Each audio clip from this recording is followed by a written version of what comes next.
Dobrý den, opět vás tady vítám. Celkem pravděpodobně píšete ohledně toho, že vám při finální úpravě dřeva, tím myslím při nanášení oleje, laku, vosku, barvy, to už je jedno, začalo dřevo jakoby vlastně chlupatět, což v tomhle případě znamená, že jste pominuli jeden vlastně trik, krok, dalo by se říct, to už je jedno, zase jak to kdo nazve. Takže jakým způsobem vlastně tady tomu předejít a jakým způsobem vlastně postupuji já, tak na se podíváme v dnešním videu. Jdeme na to. Co se vlastně kroku před finální úpravou týká, je jedno, jestli už máte dřevo, ať je to buk, je to tvrdý dřevo, nebo se jedná o klasickou spárovku. Opravdu na tom už nezáleží. Těch materiálů je spousta a samozřejmě každý ten materiál, jako ta dřevina, různým způsobem chlupatí, když to řeknu vlastně jednoduše. Takže je potřeba před tou finální úpravou vlastně udělat jeden krok, který je strašně důležitý k tomu, abyste si jak nespotřebovali materiál, tím myslím oleje, vosky, barvy, to už je jedno. A druhá věc, aby vlastně ten požadovaný finální efekt byl takový, jaký vy si přejete a eliminovali jste vlastně to, že na povrchu při pohlazení vlastně už po oleji nebo vosku, to už jedno, bylo dřevo vlastně hladký a jakoby neškrábalo do ruky. Důležitý je respektovat vlastně to, co je udávaný od výrobců na samotných obalech. Jedno, jestli vezmete Osmotop olej, Sokrates, u Odyssey Oilu to je trošičku jinak, ale i vlastně jiný materiály, těch materiálů velká spousta. Ale vlastně u každého materiálu, když si přečtete, je fajn číst, opravdu, není to na škodu občas, teď nemyslím knížky, ale přečíst si vlastně i ty postupy, tak si dočtete, že konečné broušení ploch nábytku ne hrubší než P220 až 240. U Sokratesu je to třeba 220 číslo brusního papíru. Tím se bavíme vlastně o hrubosti brusního papíru, která je vždycky označená v nějaké části toho obalu, anebo je to vlastně z druhé strany na samotném brusním papíru, když už nemáte obal. Protože se dají koupit vlastně smírkový papíry už i jednotlivě samozřejmě, takže vždycky z druhé strany je prostě daný P a to je ta označení P100, P120, to už jedno, kdyby někdo nevěděl, a vlastně tím se bavíme o hrubosti brusního papíru. Takže určitě respektovat to, co doporučuje výrobce, a je to vlastně z několika důvodů. Za prvý, důležitá věc, ten materiál, neříkám, že u všech výrobců, co se týče těch vlastně finálek, ten materiál vlastně je potřeba, aby se tam ten olej, vosk, už jedno, do toho materiálu vlastně dostal. Do té dřeviny a vlastně svým způsobem do těch otevřených porů, co je v tom dřevě. Takže když to zbrousíte pak na 600, hrubost, 1000, tak to bude krásně hladký, OK, ale u určitých výrobců nebo těch materiálů už není šance vlastně, aby se do toho ten olej vsáknul, vosk vsáknul, lak vsáknul, to už je jedno. U Odyssey Oilu je postup třeba jiný, tam se dá brousit jemnějším a vlastně tím dosahujete toho vlastně finálního lesklu, celý vlastně ty plochy, ty desky, toho materiálu, ale logicky samozřejmě toho materiálu se zase opět dostane trošičku míň.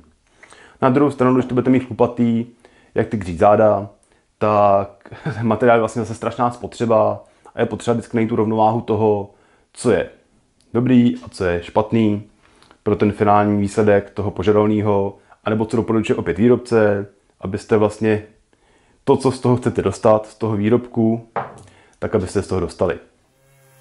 Jak už jsem řekl na začátku, je jedno, jestli se jedná o tvrdý materiál, tedy dub, buk, habr a vlastně tyhle tvrdší dřeviny, tak jako je jedno, jestli použijete klasickou smrkovou spárovku, protože každý dřevo má svý a každý ten materiál má svý a jak už jsem říkal, každý bude jinak chlupatit. Teďka z blízkosti se podíváme, P240, to je teda označení brusního papíru, zase kdyby náhodou nikdo nevěděl. A tohle je v případě excentrické brusky vlastně uchycení jakoby přes v uvozovkách suchý zip. Já jsem použil dub a použil jsem smrkovou spárovku. Obrousil jsem vlastně finální tu povrchovku, nebo ten brus byl vlastně 240. A teďka vám označuji jenom ty strany, abyste viděli, aby bylo jasně daný, která strana byla broušená, nebyla broušená, jakým způsobem teda postupuju. Já po broušení vlastně tou finální hrubostí buď to materiál otřu suchým papírem, vlastně než ještě budu namáčet, v uvozovkách namáčet, teda vám jenom ukážu, jak vlastně když na ně šáhnete, tak vlastně to dřevo působí, že je hladký, že je všechno v pohodě. A jedno, jestli budu brát proti chlupu, tím myslím, jakoby, protože jaky ty spárovky jsou lepený, jednou jdou létat tam, po druhý jdou zpátky, to se ještě ukážeme šipkama. A prostě, když tam budu tady vatový vlastně tampon, nebo odličovací tampon vlastně třícema tam, tak není roztrhaný, je potom broušení, aniž bychom ještě odstranili vlastně zvedli ten chlup a drží. Já si namočím papír, navlhčím, vidíte, že z něj neteče voda, je prostě vlhkej, anebo to dá se udělat vlastně s útěrkou a s něčím, co zase jakoby nebude vytahávat chlupy. To dřevo jemně setřu, ten materiál jemně setřu a jedno jestli u velkých stolů, vlastně dělám to ze u všech materiálů, který vlastně pak potřebuji řešit finální úpravu, ať už olej nebo lak, barvu, vosk, to už je jedno. Takže materiál lehce takhle setřu vlhkým papírem nebo vlhkým hadrem, vlhkou útěrkou, nechám oschnout a teďka sami uvidíte, že vlastně když vezmu ten 5W tampon, zase teďka jsem vzal čistý, tak budu tam s ním šudat, vidíte, že mi tam vlastně zůstává víc. A zase trošku se do toho pustíme, abyste viděli, jak vlastně začne to dřevo, který předtím byl hladký a nebyl vlastně chlup v vozovkách postavený, tak jakým způsobem začne jakoby drbat. Sami vidíte ty žmolky a to je vlastně přesně to, co nechcete, aby na tom dřevě před tou finální úpravou bylo.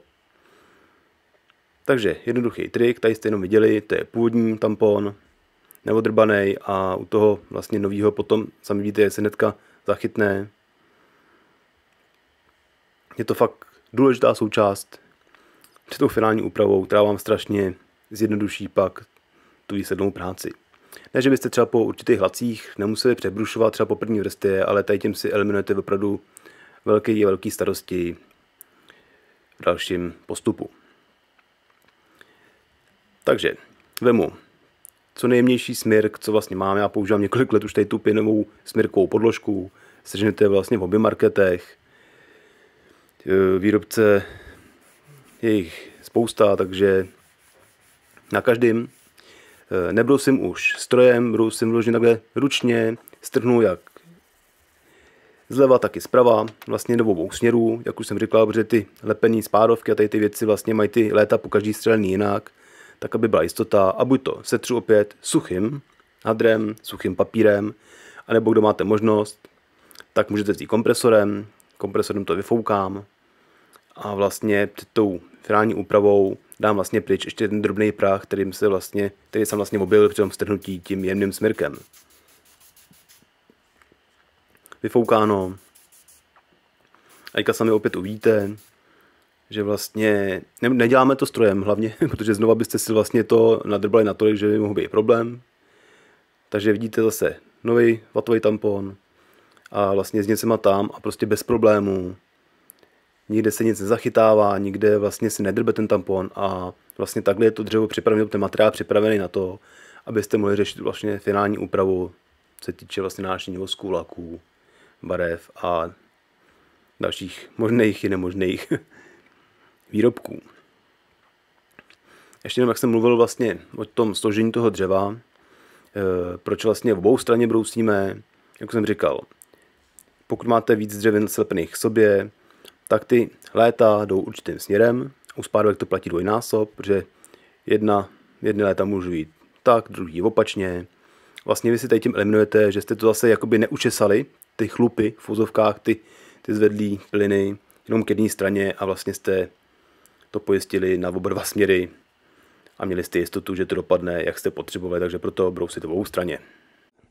Tak už jsme na konci videa, doufám, že to někomu zase pomohlo trošičku, samozřejmě pro ty, co dlouhodobě dělají, už to třeba smysl nemá, ale jsou lidi, kteří začínají a finální úprava vlastně je celkem ožehavý téma a bude vždycky, aby ten výsledek byl takový, jaký se člověk požaduje. V každém případě odkazy zase pod videem, co se týče třeba vosku nebo olejů a dalších vlastně videí, co se tohohle tématu týkalo. Děkuji za váš čas, sledování mého kanálu a opět nezbývá se rozloučit a u dalšího videa se těším na shledanou. Mějte se hezky.